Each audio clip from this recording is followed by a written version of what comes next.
Lok Sabha speaker ఎన్నికల్లో గెలుస్తామని ధీమా ఉన్నప్పటికీ భారతీయ జనతా పార్టీ వైఎస్ఆర్ కాంగ్రెస్ పార్టీ మద్దతు కోరింది సార్. వైఎస్ఆర్ కాంగ్రెస్ పార్టీ మద్దతు కోరడం ద్వారా భారతీయ జనతా పార్టీ టీడీపీకి ఏదైనా చెప్పాలనుకుంటుందా, ఏదైనా సంకేతం ఇవ్వదలుచుకుందా? వాళ్ళు ఇవ్వదలుచుకోకపోయిన సంకేతం అయితే పోతుంది కదా రవిశంకర్, పోదా?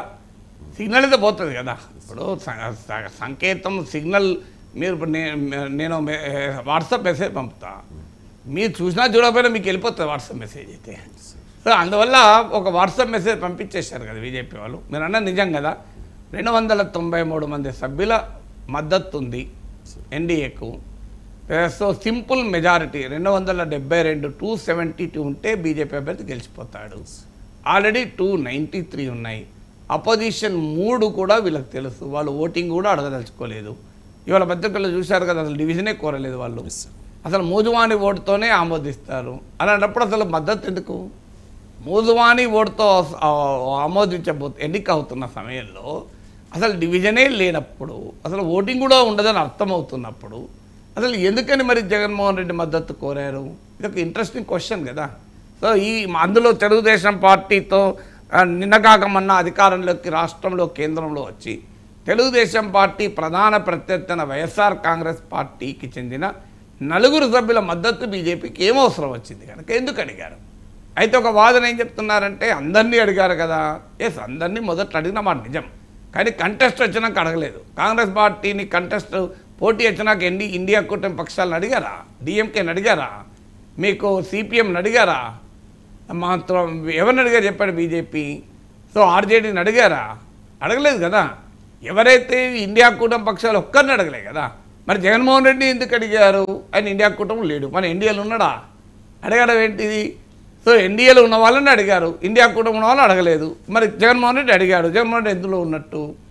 దీనికి ఆన్సర్ ఉండాలి కదా. అంటే ఇండైరెక్ట్గా ఏం చెప్తున్నారంటే, చంద్రబాబు నాయుడు మాకు ఇంకో ఆప్షన్ కూడా ఉన్నది, మీ 16 మంది పక్క జరుగుతుంది, ఇంకో 4 అయితే వస్తారు, ఇంకా వీళ్ళు కావద్దు ఇంకోరు వస్తారని చెప్పడమా?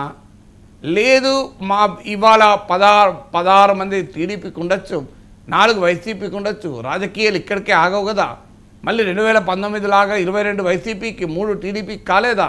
మరి భవిష్యత్తులో వస్తే మాకు వైసీపీ అవసరం ఉంటుందన్న ఆలోచన బీజేపీకి ఉండవచ్చు. తెలుగుదేశం పార్టీ తనకు స్థిరమైన మిత్రపక్షమని నమ్మకపోవచ్చు, ఎందుకంటే గత చరిత్ర అంతా అదే చెప్తోంది. టీడీపీని జేడీయూను లాయల్ అలయన్స్గా మోడీ నమ్మడు, ఎందుకంటే గతంలో అనేక సందర్భాల్లో మనం ఇది చూసాం. సో ఎంత సీరియస్గా విభేదించుకుంటారు, ఎంత కంప్లీట్గా కలిసిపోతారో టీడీపీ బీజేపీ సంబంధాల చరిత్ర చూస్తే అర్థమవుతుంది. అందువల్ల చాలా క్లియర్గా మనకు అండర్స్టాండ్ అవుతున్నది, టీడీపీ లాయాలిటీ ఆఫ్ అలియన్స్ పైన, ఫ్రెండ్షిప్ పైన బీజేపీకి అనుమానం ఉండొచ్చు. అందుకే కదా చివరి నిమిషం వరకు పొత్తుకు కూడా వాళ్ళు సిద్ధపడలేదు. ఇక లాస్ట్ నిమిషంలో వాళ్ళు అంచనా వచ్చి జగన్ ఓడిపోబోతున్నాడు, టీడీపీతో కలిస్తేనే తమకు ప్రయోజనం అని కంక్లూజన్కు వచ్చాక వాళ్ళు పొత్తు పెట్టుకున్నారు. అనేక సర్వేలు చేయించుకొని జగన్ ఓడిపోతున్నాడు, టీడీపీ గెలుస్తున్నది అని వాతావరణం వచ్చినాక వెళ్ళి కలిశారు, లేకపోతే కలిసేవాళ్ళు కాదు కదా. అందువల్ల అదొక టీడీపీకి లాయాలిటీ పైన అనుమానం ఉండొచ్చు. తక్షణం వైసీపీకి 11 మంది రాజ్యసభ సభ్యులు ఉన్నారు, రాజ్యసభలో బీజేపీకి కంఫర్టబుల్ మెజారిటీ లేదు. సో అందువల్ల రాజ్యసభలో మద్దతు కూడా అవసరం. సో అందువల్ల స్పీకర్ మద్దతు అడగడం ద్వారా బ్రేకింగ్ ద ఐస్ అంటారు. సో బ్రేకింగ్ ద ఐస్ అంటే ఒక ప్రక్రియ మొదలవుతుంది.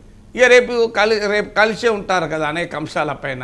సో అందువల్ల క్లియర్గా భారతీయ జనతా పార్టీ రాజకీయ సిగ్నల్ పంపించిందా అంటే ఇంకో ఇన్ని రకాల సిగ్నల్స్ పంపించినట్టే కదా.